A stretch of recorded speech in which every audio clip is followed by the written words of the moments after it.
इस survival movie में हमें दिखाया जाता है कि जब एक लड़की एक ऐसे सुनसान आइलैंड पर अकेली फंस जाती है जहां रात में एक खतरनाक मॉन्स्टर निकलता है जो उस लड़की के खून का प्यासा होता है। तो क्या वो लड़की इस आइलैंड से जिंदा बचकर निकल पाती है या नहीं, चलिए देखते हैं।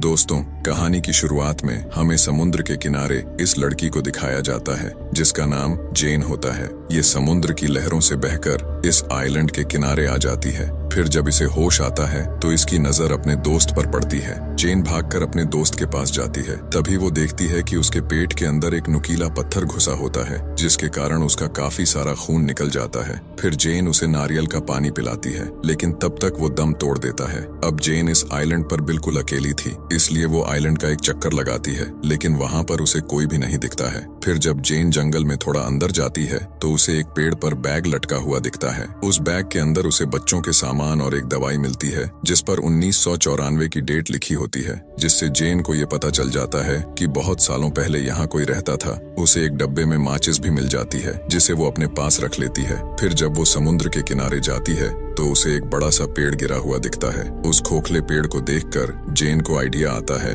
कि वो इसे अपनी सेफ्टी के लिए यूज कर सकती है। अब वहाँ रात हो जाती है और जेन पत्तों को ओढ़कर किसी तरह रात गुजार लेती है। फिर अगली सुबह जेन को समुद्र के किनारे काफी सारी मछलियाँ दिखती हैं जो समुद्र की लहरों से बहकर आ गई थी। जेन अपने खाने के लिए कुछ मछलियाँ ले लेती है। तभी उसकी नजर एक शार्क मछली पर पड़ती है जिसका आधा शरीर किसी ने खा लिया था। फिर आगे बढ़ते ही जेन की नजर एक जगह पर जाती है जहाँ पर कुछ लोगों को दफनाया गया था, क्योंकि यहाँ पर 3 कब्र बने हुए होते हैं। इसलिए जेन अपने दोस्त की बॉडी को भी यहाँ पर ही दफन कर देती है और फिर रात को जेन आग जलाकर उन मछलियों को पकाकर खा लेती है और इस तरह उसका आज का दिन भी गुजर जाता है। फिर अगली सुबह जब जेन आइलैंड पर घूम रही होती है तो वो देखती है कि उसके दोस्त की बॉडी वहाँ से गायब हो चुकी है और वहाँ पर सिर्फ खून ही खून है। ये मंजर देखकर जेन बहुत ज्यादा घबरा जाती है, क्योंकि अगर वो लाश वहाँ से गायब है तो इसका मतलब ये हुआ कि जेन उस आइलैंड पर अकेली नहीं है। यहाँ पर जरूर किसी तरह का जानवर है जो कि उसके दोस्त की बॉडी को इतनी बेरहमी से खा गया है। इसलिए जेन अब अपनी सुरक्षा के लिए एक नुकीला हथियार बना लेती है और ये रात वो किसी तरह डर डर के बिताती है। फिर अगली सुबह उसे किनारे से कुछ दूर एक सूटकेस दिखाई देता है, इसलिए वो उसे लेने जाती है। तभी उसे पानी के अंदर एक बड़ा सा ब्लैक होल दिखाई देता है जो कि देखने से काफी डरावना लग रहा होता है। इसलिए जेन घबराकर जल्दी से वो सूटकेस लेकर वहां से निकल जाती है। उस सूटकेस से उसे कुछ कपड़े मिलते हैं जिसे वो पहन लेती है। फिर रात में जब वो आग के पास बैठी हुई होती है तो अचानक उसे एक प्लेन के गुजरने की आवाज आती है और वो उसे फ्लेयर गन से इशारा करने की कोशिश करती है जो कि उसे उस बैग से ही मिली थी, लेकिन उसका कोई फायदा नहीं होता है क्योंकि वो प्लेन काफी आगे निकल चुका था। लेकिन जब वो फ्लेयर नीचे गिर रहा होता है तब जेन को उसकी रोशनी से समुद्र के ऊपर एक बड़ा सा जानवर दिखाई देता है, जिसे देखकर वो काफी ज्यादा घबरा जाती है और भागकर जंगल में जाकर छिप जाती है। तभी वो जानवर भी उसके पीछे वहां पर आ जाता है और उसे ढूंढने लगता है, लेकिन कुछ देर के बाद वो जानवर चला जाता है। अब जेन ये बात समझ चुकी थी कि यहाँ पर एक भयानक जानवर रहता है जो कि समुद्र के उस ब्लैक होल से रोज रात को बाहर निकलता है। इसलिए अगली सुबह जेन वहां से निकलने की कोशिश करती है। वो उस सूटकेस को एक नाव की तरह इस्तेमाल करने की सोचती है, लेकिन वो सूटकेस पानी पर तैर नहीं पाता है और बार बार पानी के अंदर डूब जाता है। इसलिए वो थक कर वापस आ जाती है और रात गुजारने के लिए उस खोखले पेड़ के अंदर छुप जाती है, ये सोचकर कि उस जानवर को पता नहीं चलेगा कि वो इसके अंदर है। फिर जैसे ही रात होती है तो वो जानवर फिर से वहां पर आ जाता है और उस जानवर को ये भी पता चल जाता है कि जेन इस पेड़ के होल में छिपी हुई है। इसलिए वो जानवर उस पेड़ को तोड़ने की कोशिश करता है, लेकिन वो पेड़ उससे नहीं टूटता है। इसलिए वो थक हार कर वापस चला जाता है। फिर जब सुबह में जेन उस पेड़ से बाहर निकलती है तो वो देखती है कि उस जानवर ने उस पेड़ पर कई वार किए थे, जिससे वो पेड़ पूरी तरह से टूट चुका था। अब जेन उस जानवर से बचने के लिए एक प्लान बनाती है। वो समुद्र में जाकर कुछ छोटी मछलियों का चारा बनाकर फेंकती है, जिससे वो एक बड़ी शार्क को पकड़ने में कामयाब हो जाती है। फिर वो उस शार्क को एक पेड़ से लटका देती है। वो सोचती है कि जब वो जानवर यहाँ आएगा तो वो उस शार्क को खाकर चला जाएगा, जिससे आज उसकी जान बच जाएगी। और ऐसा ही होता है दोस्तों। जेन सुबह उठकर देखती है तो वो शार्क वहाँ पर नहीं होती है और इस तरह जेन आज भी बच जाती है। तभी जेन की नजर समुद्र के किनारे पर जाती है जहाँ पर एक डेड बॉडी तैर रही होती है। ये देखकर वो फौरन उसके पास जाती है, जहाँ पर वह देखती है कि उस बॉडी का आधा हिस्सा गायब होता है।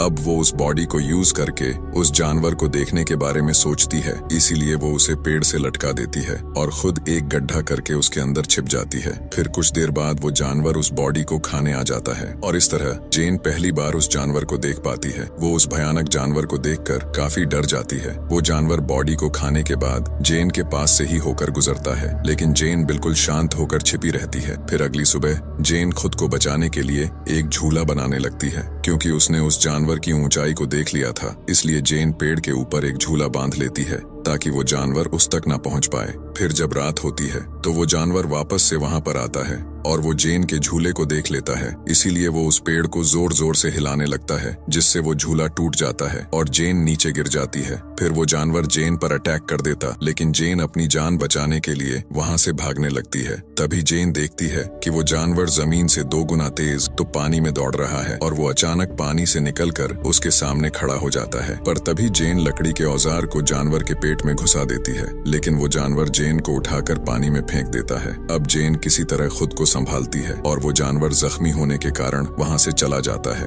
यह देखकर जेन पानी से निकलती है और एक पेड़ पर जाकर चढ़ जाती है। इसके बाद अगली सुबह जेन जब उठती है तो देखती है कि उसका पैर काफी जख्मी हो चुका था। वो अपने जख्म को साफ कर रही होती है। तभी उसकी नजर दूर एक राफ्ट पर जाती है जिसमें उसके 2 दोस्त थे, जो कि किसी तरह सरवाइव करके उस आइलैंड तक पहुंच गए थे। इनका नाम लूकस और मिया होता है। उन्हें देखकर जेन बहुत खुश होती है। फिर जेन उन दोनों को उस जानवर के बारे में बताती है। वो उनसे कहती है कि हमें जल्द से जल्द इस आइलैंड से निकलना होगा, लेकिन वो दोनों उसकी बात नहीं मानते हैं और कहते हैं कि हम 5 दिनों से इस समुद्र में भटक रहे थे और अब जाकर हमें ये आइलैंड मिला है। ये हमारे लिए किसी स्वर्ग से कम नहीं है, क्योंकि यहाँ खाना और पानी दोनों मौजूद है। फिर जेन उन दोनों को उस जानवर के बारे में बताती है। वो कहती है कि ये स्वर्ग नहीं बल्कि नर्क है। मैं यहाँ कई दिनों से दहशत में रात गुजार रही हूँ। लेकिन वो दोनों जेन की बात पर हंसने लगते हैं। वो सोचते हैं कि इतने दिन अकेले रहने के कारण इसका दिमाग हिल गया है, इसलिए वो दोनों यहाँ से जाने के लिए साफ मना कर देते हैं।